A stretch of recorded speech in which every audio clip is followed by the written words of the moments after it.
सभी को नमस्कार मेरे प्यारे साथियों। आप सभी का एक बार पुनः स्वागत है अपने YouTube चैनल पर।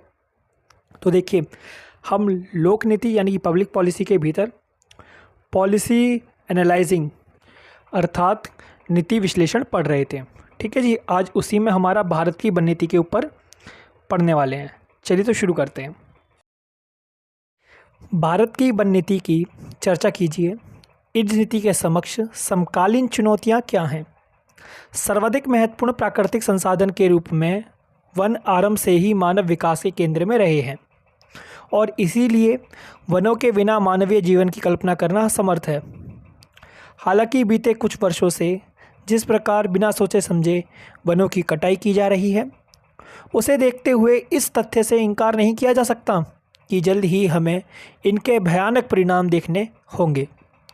विश्व के साथ साथ भारत में भी वनों की कटाई का मुद्दा एक महत्वपूर्ण विषय बन चुका है। इस संदर्भ में सरकार द्वारा प्रयास किए जा रहे हैं। सरकार के इन्हीं प्रयासों का परिणाम हाल ही में भारत वन स्थित रिपोर्ट 2019 में देखने को मिला। रिपोर्ट के अनुसार बीते 2 वर्षों में देश के हरित क्षेत्रों में बढ़ोतरी दर्ज की गई है। तो देखिए, इसमें बस बताया गया है जो वन है वो हमारे लिए कितने महत्वपूर्ण हैं, ठीक है, और इसके लिए पूरी दुनिया में प्रयास चल रहे हैं, है ना। हालांकि हम देखते हैं जो हमारी मूलभूत आवश्यकताएं हैं उनको पूर्ण करने के लिए लोग आजकल वनों को काट रहे हैं, ठीक है। अब क्या है ना, ये जो मूलभूत आवश्यकताएं जितनी हो पा रही हैं कम करने का प्रयास भी हो रहा है पूरी दुनिया में, है ना। भारत भी इसमें एक सहयोगी बनकर उभर रहा है और 2019 में से देखते हुए एक रिपोर्ट है हमारी जिसका नाम है भारत वन स्थित रिपोर्ट, ठीक है। 2019 में हमें देखने को मिला इसमें कि इस रिपोर्ट के अनुसार 2 वर्षों में हमने देखा हमारे देश के अंदर जो वन हैं, ठीक है, जो हरित क्षेत्र हैं उनमें बढ़ोतरी हुई है। मैं आशा करता हूँ आपको समझ आया होगा। इसमें कुछ इतना नहीं था महत्वपूर्ण। आगे चलते हैं। चलिए, भारत वन स्थित रिपोर्ट, ठीक है, जिस रिपोर्ट के विषय में भी हम बात कर रहे थे अब उसके बारे में पढ़ेंगे। भारत वन स्थित रिपोर्ट को वर्ष 1987 में भारतीय वन सर्वेक्षण द्वारा द्विशासित आधार पर प्रकाशित किया जा रहा है और इस श्रेणी की 16वीं यह रिपोर्ट है। ज्ञात हो कि भारत वन स्थित रिपोर्ट को देश के वन संसाधनों के अधिकाधिक मूल्यांकन के रूप में मान्यता प्राप्त है। इस रिपोर्ट में वन एवं वन संसाधनों के आकलन के लिए पूरे देश में 2200 से अधिक स्थानों से प्राप्त आंकड़ों का प्रयोग किया गया है। मौजूदा रिपोर्ट में वनों के प्रकार एवं जैव विविधता नामक एक नया अध्याय जोड़ा गया, जिसके अंतर्गत वृक्षों की प्रजातियों को 16 मुख्य वर्गों में विभाजित कर उनका चैंपियन एवं सेट वर्गीकरण के आधार पर आकलन किया गया है। भारत वन स्थित रिपोर्ट 2019 के अनुसार राजधानी दिल्ली में वनावरण क्षेत्र में वृद्धि नामात्र की है। तो देखिए, इसमें बताया गया है जो हमारी भारत वन स्थित रिपोर्ट है ना, इसको 1987 से द्विवार्षिक आधार का मतलब है 2 वर्षों के अंतराल पर, ठीक है, प्रकाशित किया जा रहा है। और ये इस श्रेणी में जो ये लाइन चलती आ रही है ना, हमारी जो श्रेणी चलती आ रही है, जो श्रृंखला चलती आ रही है, सीरीज़ चलती आ रही है, इसके अंदर ये 16वीं रिपोर्ट है। और देखिए, जो ये रिपोर्ट है इसके अनुसार क्या देखा जाता है कि भारत में जो संसाधन है, किसके संसाधन, वन संसाधन है, उसमें कितनी बढ़ोतरी हो रही है, कितनी गिरावट हो रही है, इस चीज़ का अनुमान लगाया जाता है। और जैसा कि हमने अभी पढ़ा कि इस बार ये हमारा देश जो है सर्वोत्तम रहा है, ठीक है। हमारे देश में बढ़ोतरी हुई है पेड़ों की यानी कि वनों की, ठीक है। उस आधार पर जब ये वन दिए गए, इनकी बढ़ोतरी देखी गई तो 2200 से अधिक स्थानों से आंकड़े प्राप्त किए गए, ठीक है। मतलब 2200 से अधिक स्थान देखे गए और वहाँ से आंकड़ों को लिया गया और उन आंकड़ों के अनुसार ये देखा कि मौजूदा रिपोर्ट में वनों के प्रकार का एक नया अध्ययन जुड़ा हुआ है जिसका नाम है जैव विविधता, ठीक है। उसके आधार पर भी इन चीज़ों को देखा जाएगा। और फिर जो ये जैव विविधता है ना, इसके आधार पर देखा जाएगा कि वृक्ष जो हैं इनकी 16 प्रजातियों को देखा जाएगा और उसके बाद उसमें से चैंपियन को सुनिश्चित किया जाएगा, ठीक है। और इस बार जो रिपोर्ट आई है इसमें देखा गया है 2019 की रिपोर्ट में कि दिल्ली में जो वनावरण क्षेत्र थे, ठीक है, उसके अंदर सबसे कम वृद्धि हुई है, ठीक है। मतलब दिल्ली में सबसे कम वृक्ष लगाए गए हैं, ठीक है। मैं आशा करता हूँ आपको समझ आया होगा। अगर नहीं आया एक बार और देखिए, आपको समझ आ जाएगा, ठीक है जी। चलिए आगे चलते हैं। तो देखिए, जैसा कि अभी हमने देखा कि भारत में दिल्ली में सबसे कम वृक्ष लगाए गए हैं, ठीक है। इसके अनुसार हमने देखा है कि 3 वर्ग किलोमीटर की वृद्धि हुई है मात्र दिल्ली में, ठीक है, वृक्ष लगाने के भीतर। दिल्ली का कुल वन क्षेत्र लगभग 195.44 वर्ग किलोमीटर है, जो कि राष्ट्रीय राजधानी के कुल क्षेत्र का 13.18% है। आंकड़ों के मुताबिक लगभग 136 वर्ग किलोमीटर का अनावरण क्षेत्र दक्षिण और दक्षिण पश्चिमी दिल्ली में है। यह रिपोर्ट दर्शाती है कि अभी दिल्ली के अन्य क्षेत्र, विशेषकर पूर्वी दिल्ली में वृक्षारोपण कार्य किया जाना शेष है। तो देखिए, इसमें कुछ खास नहीं है इतना, लेकिन मैं आपको आंकड़े बता देता हूँ। तो देखिए, इसमें बताया गया जो दिल्ली है ना, दिल्ली मान लीजिए 100% है, तो 100 में से मात्र 13% क्षेत्रों में ही दिल्ली के वन मिला है, ठीक है।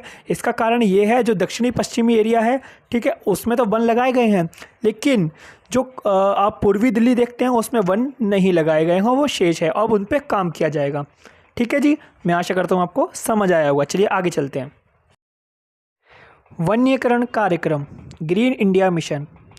वर्ष 2014 में केंद्र सरकार द्वारा ग्रीन इंडिया मिशन को एक केंद्र परियोजना योजना के रूप में शामिल करने के पर्यावरण एवं वन मंत्रालय के प्रस्ताव को स्वीकृति प्रदान की गई थी। इस मिशन के तहत 12वीं पंचवर्षीय योजना में लगभग 13,000 करोड़ रुपए के निवेश से वनावरण में 6 से 8 मिलियन हेक्टेयर की वृद्धि करने का लक्ष्य निर्धारित किया गया था। यह मिशन जलवायु परिवर्तन पर राष्ट्रीय कार्य योजना के अंतर्गत आने वाले मिशनों में से एक है। तो देखिए, हम सभी जानते हैं, भारत में बोलें या फिर पूरे विश्व स्तर पर बोलें, ठीक है, कुछ ना कुछ किया जा रहा है पर्यावरण को बचाने के लिए। और यही ग्रीन मिशन जो इंडिया है ना, ग्रीन इंडिया मिशन जो है ना, यही एक भारत के द्वारा चलाया गया कार्यक्रम है, ठीक है, जो कि 2014 में केंद्र सरकार द्वारा प्रायोजित किया गया था, ठीक है जी। और इसके अनुसार एक लक्ष्य निर्धारित किया गया था कि 6 से लेके 8 मिलियन हेक्टेयर की वृद्धि की जाएगी वनावरण में, ठीक है, मतलब वन लगाने में। और उसके लिए 13,000 करोड़ रुपए का इन लोगों ने निवेश भी किया है, ठीक है। ये सब क्यों हो रहा है? जलवायु जो परिवर्तन हो रहा है ना, इसके इस चीज़ को कम करने के लिए भारत ने भी एक अपना ग्रीन इंडिया मिशन स्टार्ट किया था, ठीक है। उन्हीं में से भारत को, पूरे विश्व को बचाने के लिए, पर्यावरण को बचाने के लिए, उनमें से कि ये छोटा सा कार्यक्रम है जो कि भारत ने किया है, और ऐसे अन्य कार्यक्रम भी किए हैं, ठीक है जी। तो चलिए आगे चलते हैं। रेड तथा रेड प्लस। रेड जहां विकासशील देशों द्वारा अब उनके वन संसाधनों के बेहतर प्रबंध एवं बचाव करने हेतु प्रोत्साहन राशि तक सीमित है, वहीं रेड प्लस नवीनीकरण एवं निर्मीकरण के संरक्षण, संपोषणीय प्रबंधन एवं रेड प्लस वन कार्बन भंडार के सकारात्मक तत्व हेतु भी प्रोत्साहन राशि देता है। रेड प्लस में गुणवत्ता संवर्धन एवं वन आवरण यानी कि फॉरेस्ट कवर का संवर्धन भी शामिल है, जबकि ऐसी व्यवस्था रेड में नहीं है। तो देखिए, जो ये रेड और रेड प्लस है ना, आप ऐसे समझिए, रेड और रेड प्लस एक संस्थाएं हैं, ठीक है, एक तंत्र है, ठीक है। जो रेड प्लस है ना, ये जो रेड है ना, रेड के अंदर जो विकासशील देश हैं, ठीक है, उनके द्वारा वनों का ध्यान रखने के लिए, वनों को बचाने के लिए, वनों में बेहतर प्रबंध करने के लिए, ठीक है, कुछ राशि प्रबंध की जाती है, कुछ राशि को प्रोत्साहन दिया जाता है। इतना समझ लीजिए बस, ठीक है, रेड के बारे में। अब रेड प्लस की बात करें तो रेड प्लस को ना, आप इसका थोड़ा बड़ा रूप समझ लीजिए। जैसे जलवायु परिवर्तन पर संयुक्त राष्ट्र फ्रेमवर्क कन्वेंशन, ध्यान रहे, जलवायु परिवर्तन पर संयुक्त राष्ट्र फ्रेमवर्क कन्वेंशन के भागीदार देशों द्वारा ये विकसित एक तंत्र है, ठीक है। यहाँ विकासशील देशों को वनाच्छादित भूमि से उत्सर्जन में कम करने तथा कम कार्बन आधारित निवेश को प्रोत्साहन देकर सतत विकास को प्रोत्साहित करता है, ठीक है। नॉर्मल सी भाषा में आप ऐसा समझिए कि जो रेड प्लस है ना, ये नवीनीकरण एवं निर्मितीकरण वनों के संरक्षण के लिए है, उसको बचाने के लिए है, ठीक है। और इनमें कहा जाता है कि जो वन कार्बन भंडार है उसको सकारात्मक तत्वों के रूप में प्रोत्साहन दिया जाएगा, ठीक है। जो वन कार्बन है, ठीक है, उनके भंडार के सकारात्मक तत्वों के हेतु उनको प्रोत्साहन राशि प्रस्तुत की जाएगी, मतलब उनको कुछ राशि दी जाएगी और इसमें गुणवत्ता मतलब क्वालिटी का भी ध्यान रखा जाएगा। ठीक है, और उसके साथ में इनका वन आवरण जो है उसमें भी इनको बढ़ोतरी दी जाएगी। ठीक है जी, और जबकि ये सारी व्यवस्थाएं जो हैं तुम्हें रेड में नहीं मिलती हैं।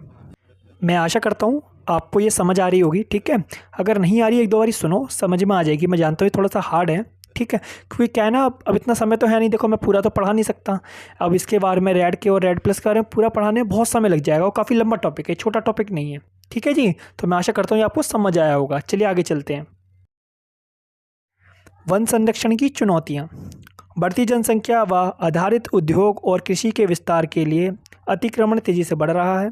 हाल ही में सामने आया है सारे जंगलों का मुद्दा पर्यावरण और विकास के मध्य संघर्ष को पूर्णतः स्पष्ट करता है। ऐसे में हम तब तक वनों का संरक्षण सुनिश्चित नहीं कर पाएंगे जब तक हम पर्यावरण और विकास के संघर्ष को समाप्त करने का कोई विकल्प उपाय नहीं खोज लेते। कुछ अन्य देशों की तुलना में भारतीय वनों की उत्पादकता बहुत कम है। उदाहरण के लिए भारतीय वन की वार्षिक उत्पादकता मात्र 0.5 घन मीटर प्रति हेक्टेयर है, जबकि संयुक्त राष्ट्र अमेरिका में यह 1.25 घन मीटर प्रति हेक्टेयर है, जापान में 1.8 घन मीटर प्रति हेक्टेयर और फ्रांस में 3.9 घन मीटर प्रति हेक्टेयर है। तो देखिए यहाँ पर बताया गया है कि वन संरक्षण को, वन को बचाने के लिए क्या क्या चुनौतियों का सामना हमें करना पड़ रहा है। हम जानते हैं दिन पर दिन जो है जनसंख्या बढ़ती जा रही है और आज आपने अगर न्यूज़ पढ़ी होगी तो आज और कल में हमारे अब तो भारत प्रथम नंबर पे आ गया है विश्व में, जिसकी जनसंख्या सबसे ज़्यादा है। 15 से लेकर 64 उम्र के जो लोग हैं, एज के जो लोग हैं, इनकी जनसंख्या सबसे ज़्यादा है भारत में और दूसरे नंबर पर चाइना आ चुका है। ठीक है, उसी तरीके से दिन पर दिन हम लोग उद्योग लगाते जा रहे हैं, उद्योग का विस्तार करते जा रहे हैं। अब जनसंख्या बढ़ रही है तो कृषि भी चाहिए, खाना तो भाई खाएंगे, भूखे थोड़ी मरेंगे। ठीक है, उस चीज़ के लिए कृषि भी बढ़ रही है, तो इसलिए क्या होता है, धरतियाँ मिट रही हैं, धरती खत्म हो रही है और जो बड़े बड़े पेड़ पौधे हैं उनको काटा जा रहा है तेज़ी से, जिस वजह से वन को सुरक्षित करना, वन का संरक्षण करना मुश्किल हो रहा है। ठीक है, और हम देखते भी हैं जो आदिवासी लोग होते हैं, ठीक है, और जो शहरी लोग होते हैं, इस कारण उनमें संघर्ष भी होता है कि आप हमारे जंगलों को क्यों काट रहे हैं, हमारा घर क्यों उजाड़ रहे हैं। ठीक है, और इसी कारण हम देखते हैं, जो आपने ये देखा होगा नक्सलीवादी वगैरह जो उफन रहे हैं, इसका कारण क्या है, वो जनजाति है। ठीक है, उनके जंगलों को काटा जा रहा है, उनका घर उजाड़ा जा रहा है, जिस वजह से कई बारी ये कुछ अच्छे लोग जो होते हैं वो भी नक्सलवादी बन जाते हैं। ठीक है, नक्सलवादी और आतंकवादी में फ़र्क होता है, ध्यान रखना। नक्सलवादी जो होते हैं वो तो अपने समाज के लिए लड़ते हैं, ठीक है, वो उनके साथ कुछ गलत होता है समाज के द्वारा, छोटी जाति वगैरह के लोग होते हैं वो नक्सलवादी बन जाते हैं। लेकिन वहीं हम बात करते हैं आतंकवादी का तो अलग ही मुद्दा है, वो तो बेवकूफ़ आदमी है। ठीक है जी, और वहीं हम देखें कुछ देशों की तुलना में अगर हम भारत को देखें तो भारत के अंदर जो वनों की उत्पादकता है ना वो बहुत ज़्यादा कम है। ठीक है, भारत के अंदर जो वनों की उत्पादकता है वो मात्र 0.5 है। ठीक है, ऐसा समझ लीजिए, और अमेरिका में 1.25 दिखती है, हमें जापान में 1.8 दिखती है हमें। वहीं फ्रांस की बात करें तो उसमें सबसे ज़्यादा लगभग मिल जाती है, फ्रांस के अंदर 3.9 घन मीटर प्रति हेक्टेयर मिल जाती है। ठीक है, तो आप देख सकते हैं कितना ज़्यादा बुरा हो रहा है धीरे धीरे। ठीक है, और शायद भविष्य में भगवान जाने इसका क्या ही अर्थ निकलेगा। ठीक है, तो मैं आशा करता हूँ आपको वीडियो पसंद आई होगी और समझ भी आई होगी। अगर ऐसा कुछ है जो समझ में नहीं आता है तो आप मुझे बता सकते हैं। ठीक है जी, और इसको शेयर कीजिए ताकि और बच्चों तक भी पहुँचे। धन्यवाद।